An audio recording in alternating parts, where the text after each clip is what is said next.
കാസർഗോഡ് ഉപ്പള ഗേറ്റിന് സമീപം വാഹന അപകടം 7 പേർക്ക് പരിക്കേറ്റു. ആംബുലൻസും മറ്റു വാഹനങ്ങളും കൂട്ടിയിടിച്ചായിരുന്നു അപകടം. സാരംഗ് സുരേഷ് വിവരങ്ങളുമായി ചേരുന്നുണ്ട്. സാരംഗ്, ഇത് എപ്പോഴാണ്, എങ്ങനെയാണ് ഈ അപകടം ഉണ്ടായത്? പരിക്കേറ്റവരുടെ ആരോഗ്യസ്ഥിതി എങ്ങനെയാണ്?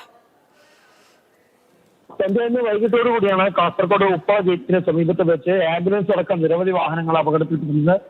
കനത്ത മഴയെ തുടർന്ന് ആംബുലൻസ് പ്രവർത്തനരഹിതമാവുകയായിരുന്നു. ഇതിന് തൊട്ടു പിന്നാലെ തന്നെ വന്ന വാഹനങ്ങൾ ഒരുമിച്ച് കൂട്ടിയിടിച്ചതിനെ തുടർന്നാണ് ഇത്തരത്തിൽ 4 പേർക്കടക്കം ഗുരുതരമായി പരിക്കേൽക്കുന്ന ഒരു അവസ്ഥയുണ്ടായത്. ഈ പരിക്കേറ്റ ആളുകൾ കണ്ണൂരിൽ നിന്ന് മംഗലാപുരത്ത് സ്വകാര്യ ആശുപത്രിയിലേക്ക് സഞ്ചരിക്കുകയായിരുന്നു. അവരെ പിന്നീട് മംഗലാപുരത്ത് സ്വകാര്യ ആശുപത്രിയിൽ തന്നെ പ്രവേശിപ്പിച്ചിട്ടുണ്ട്. ഇനി ദേശീയപാതയോരത്തോടെ അല്ലെങ്കിൽ ദേശീയപാതയിലൂടെയുള്ള യാത്ര മഴക്കാലത്ത് ഒന്നുകൂടി സുരക്ഷ വേണം എന്നുള്ള കാര്യം കൂടി അടിവരയിടുന്ന ഒരു കാര്യം തന്നെയാണ് ഇന്നത്തെ ഒരു അപകടത്തിലൂടെ നമുക്ക് മനസ്സിലാക്കാൻ സാധിക്കുന്നത്. ശരി സാരംഗ്, ആംബുലൻസും മറ്റു വാഹനങ്ങളുമാണ് കൂട്ടിയിടിച്ചത്. 7 പേർക്ക് പരിക്കുപറ്റിയിട്ടുണ്ട്. ഇവർ ആശുപത്രിയിലാണ്. സാരംഗ് സുരേഷാണ് വിവരങ്ങൾ നൽകിയത്.